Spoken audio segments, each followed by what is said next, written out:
जय श्री राधे। सभी हरिभक्तों को मेरा राधे राधे। अभी हम श्रीमद् भगवद गीता का अध्याय 7 और श्लोक संख्या 18 का पाठ करते हैं।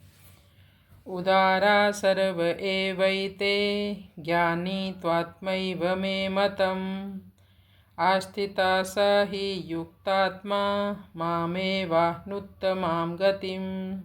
उदारा सर्व एवैते ज्ञानी त्वात्मैव मे मतम् आस्थिता स हि युक्तात्मा मामेवानुत्तमां गतिम्। भगवान कहते हैं चारों प्रकार के जो सभी उदार हैं, सर्वश्रेष्ठ भाव वाले हैं, लेकिन फिर भी जो ज्ञानी हैं, ज्ञानी त्वात्मैव मे मतम्, वह मेरा सबसे प्रिय है, मेरी आत्मा के समान है ज्ञानी। ऐसा ज्ञानी व्यक्ति दृढ़ निश्चय वाला होता है, पक्का भक्त होता है, वह डामाडोल नहीं होता किसी भी स्थिति में। मामेवानुत्तमां गतिम, वह शीघ्र ही उस परम गति को भी प्राप्त कर लेता है। शुद्ध भक्ति क्या है? शुद्ध भक्ति में हमें चारों अवस्थाओं से भी ऊपर उठना होता है, यानी आर्त अवस्था, जिज्ञासु की अवस्था और अर्थार्थी की अवस्था और ज्ञानी अवस्था से भी हमें ऊपर उठना होता है। उत्तम भक्त या शुद्ध भक्त भगवान से बदले में कुछ नहीं चाहता, केवल और केवल भगवान की सेवा करके परम संतोष का अनुभव करता है। हमें किसी भी स्थिति में, चाहे बहुत कामनाएं हों, चाहे बहुत आर्त भाव हो, चाहे बिल्कुल भी हमारी कोई कामना ना हो, हमें हर हाल में भगवान के ही आश्रय में रहना है, भगवान के ही शरण में रहना होगा।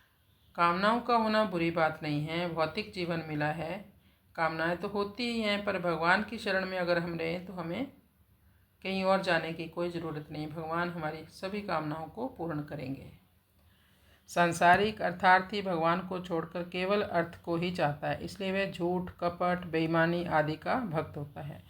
उसके भीतर धन का महत्व ज़्यादा होने से वह उदार नहीं हो पाता, बल्कि महान कृपण हो जाता है, इसलिए उसके लिए उदार शब्द लागू ही नहीं होता। परंतु जो अर्थार्थी भगवान का भक्त होता है, उसके भीतर अर्थ का महत्व ना होकर भगवान का ही महत्व होता है।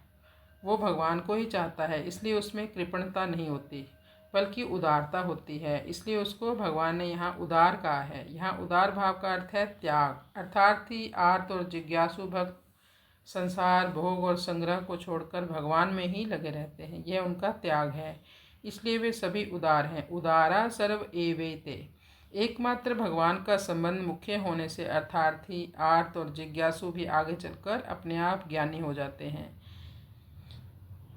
भगवान को ना मानना कामना से भी अधिक दोषी है। जो भगवान को छोड़कर अन्य देवताओं की उपासना करते हैं, उनमें यदि कामना रह जाए तो वे जन्म मरण को फिर से प्राप्त करते हैं। गतागतम काम कामा लभन्ते, परंतु जो केवल भगवान का ही भजन करते हैं, उनमें यदि कामना रह भी जाए तो भगवान की कृपा और भजन के प्रभाव से वे भगवान को ही प्राप्त होते हैं।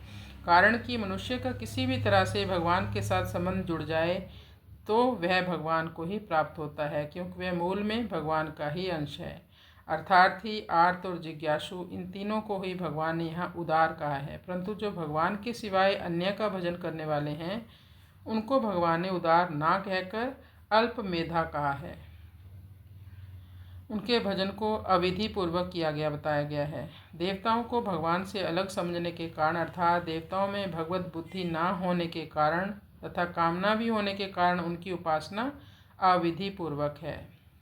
जीव परमात्मा का अंश है, इसलिए वह परमात्मा से जितना जितना दूर जाता है उतना उतना अहंकार दृढ़ होता जाता है उसका, और वह ज्यों ज्यों परमात्मा की तरफ आता जाता है वैसे वैसे अहंकार उसका समाप्त होता जाता है। स्वरूप में स्थित होने पर भी सूक्ष्म अहम की गंध रह सकती है, परंतु प्रेम में परमात्मा के साथ अभिन्नता, आत्मीयता, अपनापन होने पर जीव का अपरा प्रकृति से सर्वथा संबंध विच्छेद हो जाता है और अहंकार सदा के लिए समाप्त हो जाता है, क्योंकि अहंकार अपरा प्रकृति का ही भाग है, अंश है, उसी का कार्य है ये। इसलिए भगवान ने कहा ज्ञानी त्वात्मैव मे मतम्। एक नहीं अनेक मनुष्य काम से, द्वेष से, भय से, स्नेह से अपने मन को भगवान में लगाकर तथा अपने सारे पाप धोकर वैसे भगवान को प्राप्त हुए हैं जैसे भक्त भक्ति से।